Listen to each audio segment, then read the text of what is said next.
전조 증상 없이 침묵의 암이라 불리는 대장암과 30년간 사투를 벌이고 있는 박규주 교수님이십니다. 아유, 안녕하십니까. 아유, 감사합니다. 예. 반갑습니다. 저는 남의 뒤만 30년 봐주고 있는 서울대학병원 외과의 박교주입니다. 아, 반갑습니다. 아니 그 남의 뒤를 봐준다 이렇게 얘기를 하시지만 아침 8시 30분부터 진료 시작해서 밤 9시까지 봐야 다 끝날 정도로 그 바쁜 교수님이신데 교수님이 대장암 수술이 많을 때는 1년에 혼자서 500건 이상을 하셨다고 그래요? 네, 제가 수술을 한 2만 건 넘게 했는데 그 중에서 대장암 수술하면 한 10,000건 정도 이상 했죠. 예. 아니 이게 이제 하루 환자가 몇 분 정도입니까? 제가 외래를 보면 보통 한 150명 정도 예약이 들어가는데요. 이게 대장은 대장암이 주로지만은 사실 굉장히 다양한 질환들이 다양하죠. 많습니다. 특히 네. 뭐 항문 질환도 있고요. 그렇죠, 그렇죠. 사실 뭐 변비나 이런 그 기능성 문제들이 너무 심하고 그렇지만 이제 대장암은 굉장히 많이 최근에 늘어나고 있죠. 그리고 아니 교수님이 이제 환자에게 도움이 된다고 하면 성공률이 10%라도 교수님은 수술을 하신다고 하더라고요. 좀 요즘 야구 시즌이 유행이잖아요. 네, 그렇죠. 3할 타자가 3명 연속해서 있는 그런 팀이 있을까요? 쉽지 않죠. 쉽지 않죠. 근데 생각해 보세요. 근데 그러면은 3할 타자가 나와서 안타를 3연 타석 안타를 칠 확률이 어떻게 돼요? 일단 30%또 떨어지고 또 떨어지고 0.3 곱하기 네. 0.3이 얼마예요? 0.3 곱하기 0.3은 0.09 근데 그런 일이 일어나죠. 맨날 일어나죠, 야구에서. 그렇죠. 일어나죠. 뭐 3연속 안타 뭐. 아무리 확률이 작아 보여도요. 확률이라는 거는 이게 숫자에 불과하지 자기한테 닥치면은 모든 게 다 100%입니다. 그렇기 때문에 뭐 환자한테 해가 되지 않는 범위에서 조금이라도 뭐가 도움이 될 수 있는 부분이면은 생명 연장에 뭐 이런 부분들이기 때문에 글쎄 중요하다고 생각합니다. 근데 저는 교수님에 대한 인상이 사실 좀 홀딱 튀는 모습을 많이 그러니까 좀 보다가 오늘 아니 뭐 이렇게 선하게 교수님이 막 그 영상에서는 그런 말 할 거면 이거 오지 마요. 맞아요. 그럼 뭐 나 포기해? 네. 네? 아니 봄에 건강검진 하니까 좀 다른 데 가서 검사 한번 해봐랬는데 안 갔어요. 그러니까 그때 내가 아저씨대로 너도 맞아. 환자분들 사이에서 박호통이라는 별명으로 또 불리기도 하는데 환자분들한테 컴플레인을 되게 많이 받습니다. 왜요? 방송에서는 말 잘하시던데요. 왜 저한테 여기 건 얘기 안 하세요? 그러니까 여기 통계를 보니까 대한민국 암 발생자 수 2위가 대장암이에요. 대장암은 어떻게 이게 생기는 겁니까? 네, 이게 이제 크게 두 가지 요인으로 나눌 수 있는데요. 이게 하나는 이제 시기와 관계가 있죠. 그래서 우리가 뭐 굉장히 중요한 게 변이 양이 적당히 만들어져야 됩니다. 그래서 우리가 가공식품이나 인스턴트 식품을 만들면 변이 안 만들어지거든요. 그러면은 변이 적당히 늘어나서 대장에 자극을 줘야지 대장이 움직이거든요. 그렇다면 그러면은 그런 음식을 먹었을 때 여기는 굉장히 나쁜 물질들이 있죠. 우리가 장에 변이 오래 머물게 되죠. 변비도 생기고 그러면은 특히 발암 물질 같은 것들에서 시간이 길어지게 되죠. 그렇게 돼가지고 이게 암이 생길 확률이 높아지는 거고요. 그래서 우리가 야채나 과일이나 소위 말하는 식이섬유를 많이 먹으면은 변이 굉장히 양이 많아집니다. 그리고 잘 내려가죠. 그래서 통과 시간이 빨라지기 때문에 우리가 대장암의 발생을 낮출 수 있는 거고요. 또 하나는 이제 체중이 과다하거나 뭐 특히 뭐 허리 둘레가 뭐 어떻게 돼서 체지방이 어떻게 되고 우리 조세호 씨 항상 이거 걱정이 됐었는데 생각보다 실물로 보니까 날씬하셔서 다행입니다. 네. 그리고 혈압이 높다든가 당뇨가 있다든가 이런 그 성인 증후군들이 있으면은 아무래도 이제 대장 외쪽으로 바람을 촉발할 수 있는 요인이 되죠. 그러니까 한마디로 이렇게 배변이 좀 잘 돼야 네. 이런 암이나 각종 발생할 수 있는 확률이 좀 낮아질 수 있다라는 얘기신 거네요. 그렇죠. 그리고 또 운동을 하면은 또 대장 운동도 좋아. 대장도 운동을 잘합니다. 그래서 그 부분이 굉장히 그렇군요. 중요합니다. 이럴 때는 좀 의심해봐라 하는 좀 증상이 좀 있을까요? 우리 조세호 씨 배가 무슨 이게 대장이라는 게 이렇게 오른쪽에 이렇게 올라가지고 이렇게 배 속에서 이렇게 바깥쪽으로 이렇게 돌아가지고 나오는 거거든요. 그래서 우리가 이쪽에 있는 거를 우리가 우측 대장이라고 그러고 우측대장. 또 여기를 이쪽부터 이렇게 내려가는데 좌측 대장이라고 그러고요. 끝에가 이제 S 결정하고 직장으로 연결이 되는데요. 이게 다 부위마다 기능이 다릅니다.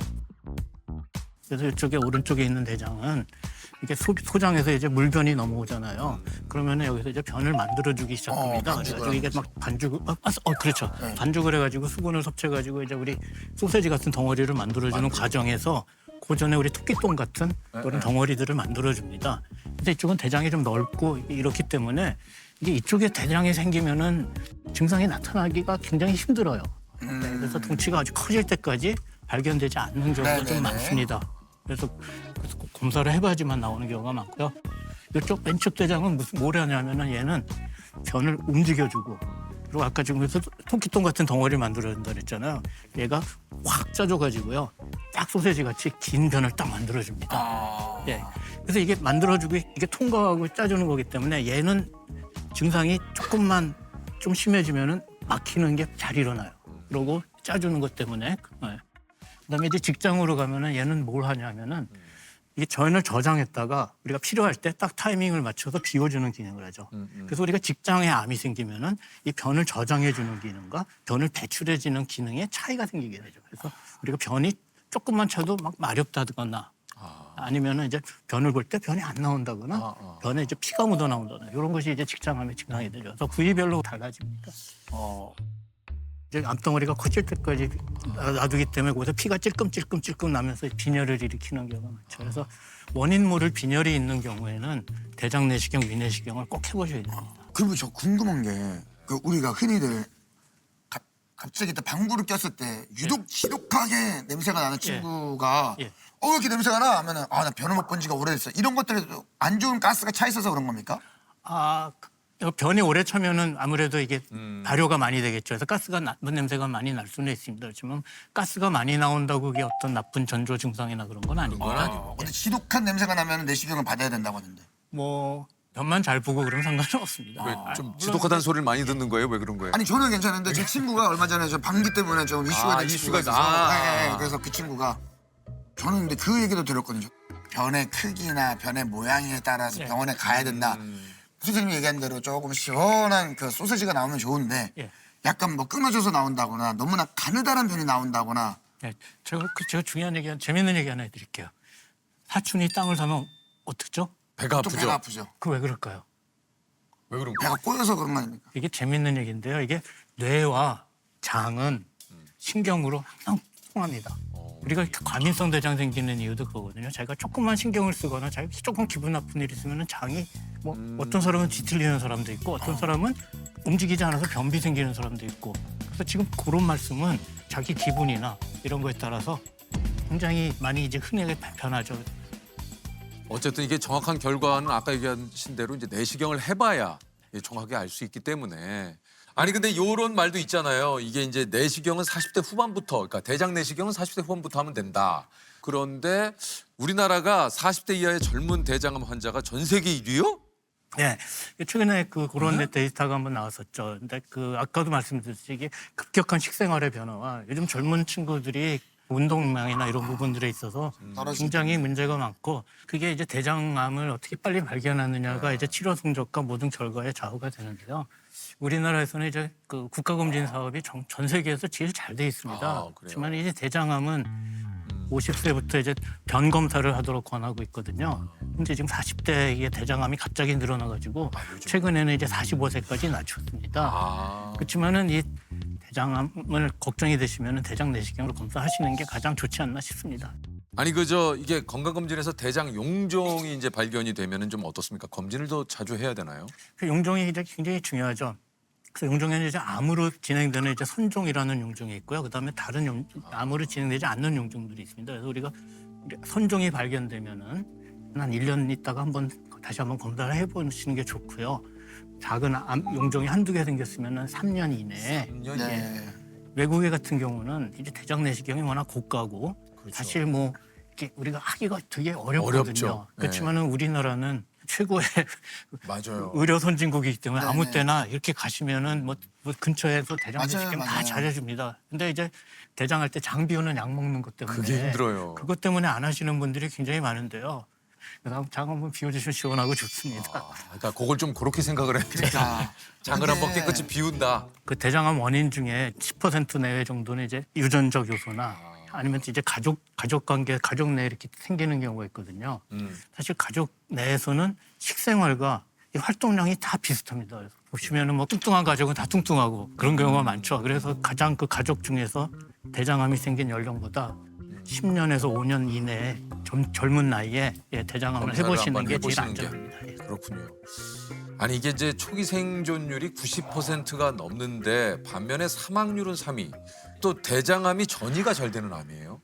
이게 뭐 암이라는 게 다 그런데요. 이게 대부분의 대장암은 우리가 지금 이런 검진 시스템에 잘 통하면은 사실 완치 단계에서 발견이 됩니다. 그렇지만은 우리가 무서운 거는 우리가 수술하고 항암 치료를 끝냈다 그러더라도 이게 간이나 배 안으로 암이 막 퍼져가지고 심하게 되면 이제 밥을 못 먹게 되죠. 밥을 못 먹게 되면은 변도 못 보는 건 당연하고요. 아니면 또 암에서 출혈이 나서 이런 합병증 그런 부분들이 제일 아쉬운 부분들이죠. 그래서 그 수술하더라도 그래서 추적 검사를 굉장히 열심히 해야 되는 이유가 되는 겁니다. 그렇군요. 이게 그 치료가 어려운 얘기를 들으신 분들이 마지막으로 또 찾는 분 중에 한 분이 교수님이라고 좀 하는데 제 환자 한 3분의 1 정도가 이제 소위 이제 암이 이제 간이나 폐 다른 데 편의들이 한 그건 식으로 오는 이제 그 사기암 환자들이거든요.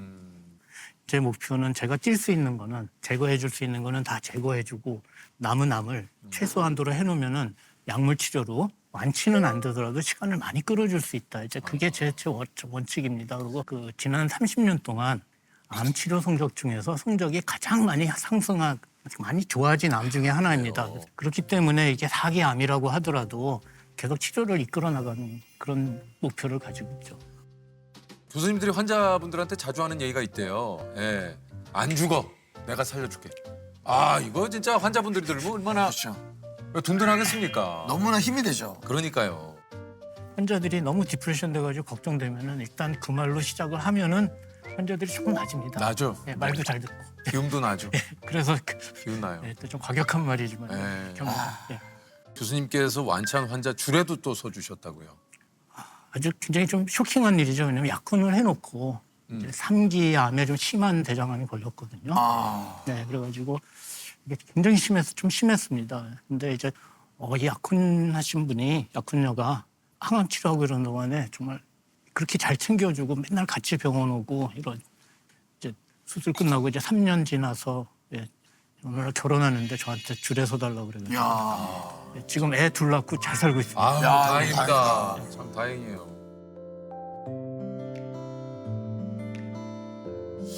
아니 그저 우리 그동안 이제 교수님께 치료를 받고 간 환자분들이 써주신 편지가 있는데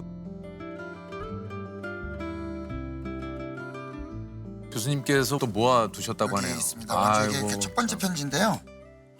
이 환자는 굉장히 좀 가슴 아픈 환자인데요. 이제 그 젊은 아빠가 이제 항암 치료, 뭐 치료 다 하고 안 돼가지고 나중에 이제 밥을 먹게 수술 한번 해줬는데 또 바로 재발을 했어요. 바로 재발해가지고 막 상태가 나쁜데 제가 환자한테 그랬거든요. 뭐 좀 끝이 되면은 끝을 얘기해 줘야 되니까요. 이제 얼마 못 살 것 같은데 항암 치료하느라고 병원에 있지 말고 그냥 집에 가서 애들하고 좋은 기억 남기고 가라. 그리고 뭐 그랬더니 뭐 얼마 있다 돌아가셨는데 한참 있다가 딸이 뭐 한 달 동안이 너무 좋았다고 그렇게 또 편지를 보냈네요. 따님께서. 여기 보니까 따님만 보내신 게 아니라 네, 그 부인하고. 환우분의 아내분 그리고 큰딸, 작은딸 온 가족이 편지를 감사함을 편지로 이렇게 여기 보면 아내분께서 교수님 덕분에 조금이나마 애아빠와 함께 시간을 보낼 수 있었어요. 끝까지 저와 애아빠 걱정해 주신 그 마음 잊지 않고 노력하며 열심히 살겠습니다. 진심으로 고맙습니다. 이렇게. 대장암으로 힘들어하시는 분들께 좀 당부하고 싶은 말씀이 좀 있다고요.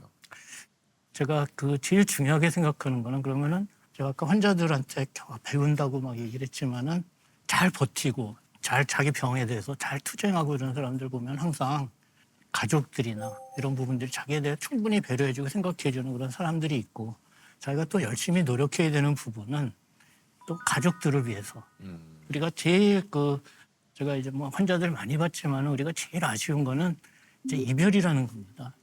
그래서 이별을 하지 않기 위해서는 이제 서로 배려하고 그런 마음을 깊이 먹고 또 서로 도와주는 그런 분위기를 엮으면은 나머지는 저희 의료진이 최선을 다해서 봐드리겠습니다. 인공지능 시대 인간의 뇌에 대해 고찰하는 뇌과학자 만당꾼 우리 장동선 박사님이십니다. 안녕하세요. 반갑습니다. 과학 커뮤니케이터이자 뇌과학 박사 장동선입니다. 네, 반갑습니다. 일단 우리 그 박사님은 우리 좀 제가 또 자주 뵀어요. 주로 지식 채널 요런데 이제 박사님은 많이 좀 출연하시죠. 네, 뇌과학에 대해서, 맞아요. 인간의 뇌에 대해서 이야기해야 되는 자리들. 네. 그래서 많이 다닐 때는 1년에 스케줄이 1000개 정도 됐고요. 1000개요. 보통 1년에 한 300개에서 500개 정도 강연을 합니다. 네. 아니 주로 어떤 주제로 강연을 좀 하십니까? 요즘 많이 물어보는 주제는 AI 시대에 뇌가 변하게 될까? 그 AI 시대에 뇌가 필요 없어지지 않을까? 부모는 아이에게 어떻게 AI를 가르쳐야 할까? 이런 형태. 벌써 관심이 확 가네. 아니 바로 왜냐면 그냥 이게 듣고 싶네요. 요즘 인공지능이 이제 뭐 진짜 전 세계적인 화두잖아요. 그런데 인공지능으로 인해서 우리의 삶이 편리해지긴 하지만 혹시 우리의 뇌가 퇴화되진 않을까? 맞아요. 이런 걱정. 거기에 너무 의존적이 되지 않을까? 그렇죠. 그런 부분에 이야기를 하고 있고요. 인공지능이 뇌를 흉내내서 뇌를 모델로 해서 만들어지긴 했잖아요. 네. 근데 요즘 강연 보면 인공지능을 설명하거나 AI에 대해서 기술에 대해서 이야기하는 건 많은데 AI 시대에 인간에 대해서 고찰하는 콘텐츠가 생각보다 많지 않아요. 많잖아요. 그런데 사실 중요한 건 인간이거든요. 그러니까 우리가 어떻게 살아야 되고 우리의 뇌는 대체 어떻게 공존해야 될까. 그래서 이 주제에 대해서 다른 많은 학자분들하고 이야기하기도 하고 이 화두를 계속 사람들에게 던지고 있습니다. 야, 어쨌든 그 인공지능 시대 지금 뭐 요즘 그런 얘기를 좀 많이 하는데 인간의 뇌는 과연 어떻게 되는가 이게 아까도 얘기 드렸지만 우리가 좀 AI 시대 모든 것들이 좀 급격하게 변화하고 이렇다 보면 우리가 이제 소위 말해서 생각하는 여러 가지 우리의 뇌가 좀 퇴화가 되는 거 아닌가? 이런 고민 걱정이 있는데 네, 어떻습니까? 그러니까 뇌가 생물학적으로 퇴화할 일은 없어요. 왜냐하면 30만 년째 해부학적으로는 거의 똑같은 뇌를 갖고 있거든요. 그래요. 그러니까 예를 들어서 우리 처음에 구글 네이버 나왔을 때 와 우리 뇌 퇴화하는 거 아니야? 이제 전화번호도 못 외고 뭐 기억하지도 못하고 다 그냥 검색만 하니까 맞아요. 뇌가 퇴화할 거다라고 했지만 실제로 뇌의 능력치가 퇴화하진 않았어요. 네. 뇌를 쓰지 않는 것뿐이지 맞아요. 뇌는 제 역할을 할 수 있다는 거잖아요. 그렇죠. 만약에 내가 전화번호를 꼭 외워야만 하는 상황으로 가서 그걸 반복적으로 하면 그 능력이 다시 돌아올 겁니다. 근데 이제 문제는 우리가 가지고 있는 대부분의 능력은 다른 사람과 소통하고 교류할 때 발휘가 되거든요. 맞아요. 근데 AI가 가지고 있는 좀 위험성 중에 하나는 내가 이제 더 이상 사람한테 물어보고 사람하고 다른 생각을 들어보는 일을 하지 않고 혼자 골방에 앉아서 AI랑만 대화를 하면서 그쵸, 세상을 다 알고 있다라고 믿게 되고 가짜 뉴스를 말해줬는데도 거르지 못하고 비판적 사고 능력이 퇴화하면서 이게 정말 맞다라고 어떻게 보면 가스라이팅을 당하는 그런 시나리오가 올 수도 있다라는 우려가 있어요. 오히려 진실을 얘기해 주는 사람의 얘기를 믿지 않고 AI에게 모든 것들을 또 의지하고 의존하는. 이야. 아니 그 이제 지금 얘기 나온 김에 또 한번 바로 이어서 여쭤보겠습니다. 우리 그 챗GPT 얘기 진짜 많이 하잖아요. 요즘 보면 이제 챗GPT하고 거의 이제 뭐 심심할 때 대화도 많이 하고 뭐 심지어는 이제 고민 있을 때 한 번 더 또 뭐 상담도 해보는 분들도 있고.